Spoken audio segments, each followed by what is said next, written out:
Election commission ने ROs और डीआरओज की तरबियत रोक दी। लाहौर हाई कोर्ट के हुक्म पर 11 दिसंबर का नोटिफिकेशन मुअत्तल कर दिया। सूबाई इलेक्शन कमिश्नर्स को मरासरे अरसाल। अदालत ने पंजाब की ब्यूरोक्रेसी से रिटर्निंग अफसरान लेने का नोटिफिकेशन मुअत्तल और समाअत के लिए लार्जर बेंच तश्कील देने की सिफारिश की थी। जस्टिस अली बाकर नजफी ने फैसले में कहा, दरखास्त में अहम नुकात उठाए गए। इलेक्शन कमीशन के इस फैसले के कौमी सतह पर असरात होंगे। इलेक्शन पर गरीब कौम के अरबों रुपए खर्च होते हैं। बड़ी सियासी जमातें नताइज कबूल ना करें तो सब जाया हो जाएगा। मौजूदा सूरत हाल में शायद इलेक्शन वो नताइज ना दे सके जो जमहूरियत के लिए सोचे जाते हैं। इलेक्शन कमीशन तमाम उम्मीदवारों को मसावी मौके दे। चीफ जस्टिस इस अहम इशू पर लार्जर बेंच तश्कील दें।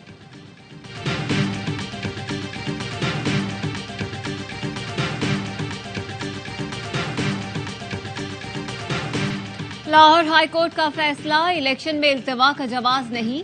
हमारा मुतालबा है रिटर्निंग अफसर अदलिया से लिए जाएं। चेयरमैन पीटीआई गौहर अली की प्रेस कॉन्फ्रेंस, कहा पहले दिन से वक्त पर इंतखाबात के हामी हैं। चीफ जस्टिस से मामले पर नोटिस लेने की अपील करते हैं। कल तक इलेक्शन शेड्यूल आ जाना चाहिए था। तर्जुमान इलेक्शन कमीशन ने रद्द-ए-अमल में कहा, इलेक्शन कमीशन सूरत हाल पर जल्द आइंदा का लाहे अमल तय करेगा। इलेक्शन कमीशन पर इंतखाबात मुलतवी कराने के इल्जामात मुस्तरद करते हैं। 8 फरवरी को इंतखाबात करवाने के तमाम इंतजामात मुकम्मल हैं। आरओज डीआरओज की तकर्रुरियां ट्रेनिंग शुरू कर दी थी। ट्रेनिंग का मकसद शेड्यूल का ऐलान होने पर कागजात नामजदगी का इजरा और वसूली थी।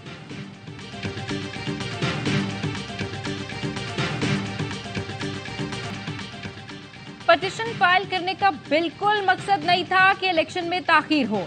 इंतखाबात में ताखीर हो रही हो तो हो सकता है पटिशन वापस ले ले। बैरिस्टर अली जफर की ऑफ द रिकॉर्ड में गुफ्तगू, कहा इसमें कोई शक नहीं कि इलेक्शन वक्त पर होंगे और होने चाहिए। पीटीआई में बहस हो रही है कि स्टे की दरखास्त वापस लेनी चाहिए। जो स्टे ऑर्डर आया है, मुझे भी लग रहा है कि इलेक्शन में ताखीर होगी। स्टे ऑर्डर को खत्म होना चाहिए ताकि इलेक्शन में किसी किस्म की ताखीर ना हो। सरबराह पीटीआई के साथ मजीद मुशावरत के बाद ही कोई फैसला किया जा सकता है।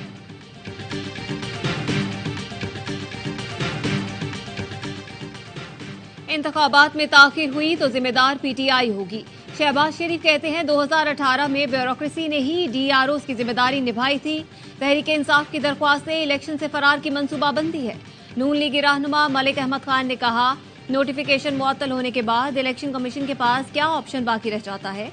इल्जाम हमारे ऊपर है कि हम इंतखाबात नहीं चाहते। पीटीआई अदालत में जाकर इंतखाबात रुकवा रही है।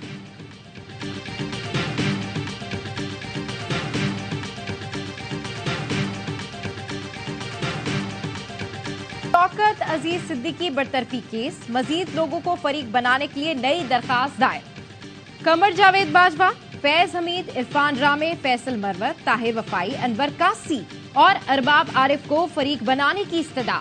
इस्लामाबाद हाई कोर्ट के माजूल जज शौकत अजीज सिद्दीकी की दरखास्त पर समाअत के दौरान चीफ जस्टिस ने वकील से इस्तफसार किया, जिस शख्स पर इल्जाम लगा रहे हैं इसे फरीक क्यों नहीं बनाया।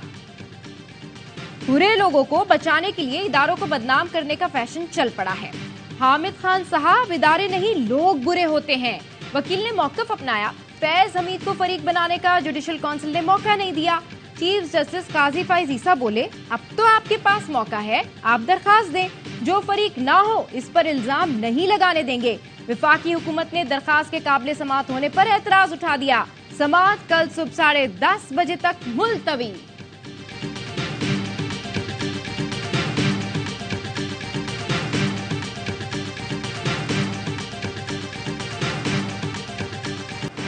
जस्टिस मुजाहिर अकबर नकवी के खिलाफ शिकायत, जुडिशल काउंसिल की खुली अदालत में समाअत। काउंसिल ने जस्टिस मुजाहिर नकवी से 1 जनवरी तक जवाब मांग लिया। जवाब के साथ गवाहान की फहरिस्त पेश करने की हिदायत। चीफ जस्टिस काजी फैज ईसा ने रिमार्क्स दिए, हम शफाफियत पर यकीन रखते हैं। आपको सब ओपन चाहिए था, हमने कर दिया। वकील ने कहा, जस्टिस सरदार तारिक ने मेरे मुवक्किल के बारे में कानूनी राय दी। रिकॉर्ड की कॉपी दे ताकि शो कॉज का जवाब दे सकूं। चीफ जस्टिस बोले, फैसला करेंगे रिकॉर्ड की कॉपी देनी है या नहीं। सारा रिकॉर्ड अभी देखा देते। वकील ख्वाजा हारिस ने कहा, लगता है जुडिशल काउंसिल पहले ही फैसला कर चुकी है। चीफ जस्टिस ने कहा, आपका हर खत सोशल मीडिया पर आ जाता है, मुझे बाद में पहुंचता है। हम मोहतात हो गए। बाकी रिकॉर्ड भी जस्टिस मुजाहिर को दिया तो सोशल मीडिया पर ना आ जाए। नहीं चाहता कि जस्टिस मुजाहिर नकवी की पीठ पीछे कोई कार्रवाई हो। मेरे खिलाफ रेफरेंस आया तो काउंसिल ने मुझे एक बार भी नहीं बुलाया। जो मेरे साथ हुआ नहीं चाहता किसी और के साथ भी हो। समाअत के दौरान जस्टिस मुजाहिर अकबर नकवी की रोस्ट्रम पर आकर बात करने की कोशिश की। ख्वाजा हारिस ने अपने मौकल को रोक लिया। समाअत 11 जनवरी तक मुलतवी कर दी गई। साइफर केस की आइंदा समाअत इन कैमरा होगी। ऑफिशियल सीक्रेट एक्ट के तहत कायम खुसूसी अदालत का फैसला। जज अबुल हसना जुल्करनैन ने FIA की दरखास्त मंजूर करते हुए कहा, फैमिली मेंबर्स को दौरान समाअत कमरे अदालत में रसाई दी जाए। मजीद समाअत कल होगी। इस्लामाबाद हाई कोर्ट ने साइफर केस का ट्रायल फौरी रोकने की इस्तदा मुस्तरद कर दी। बानी PTI की हुक्म इम्तना की दरखास्त पर 20 दिसंबर के लिए नोटिस जारी। तोशा खाना केस में बानी PTI का 2 रोजा जिस्मानी रिमांड मंजूर। एहतसाब अदालत के जज मोहम्मद बशीर ने अडियाला जेल में समाअत की। नैब की जानिब से 7 रोजा जिस्मानी रिमांड की इस्तदा की गई थी। अलीमा खान ने कहा, बानी PTI को फांसी के फंदे तक नहीं ले जाने देंगे। अमेरिका और बर्तानिया में केस दायर करने का फैसला कर लिया है। अमेरिका में डोनाल्ड लू पर केस करेंगे। बानी PTI के बेटे बर्तानिया में अदालत से रुजू करेंगे। कोई बर्फ पर फिसला, किसी ने गोले बनाकर ताक ताक कर लिए एक दूसरे के निशाने। बीजिंग में शदीद बर्फबारी, हर शय पर सफेदी छा गई। हर मंजर सफेद हो गया। शहरियों के चेहरे खिल उठे। तफरीही मुकामात का रुख किया, खूब अटखेलियां की।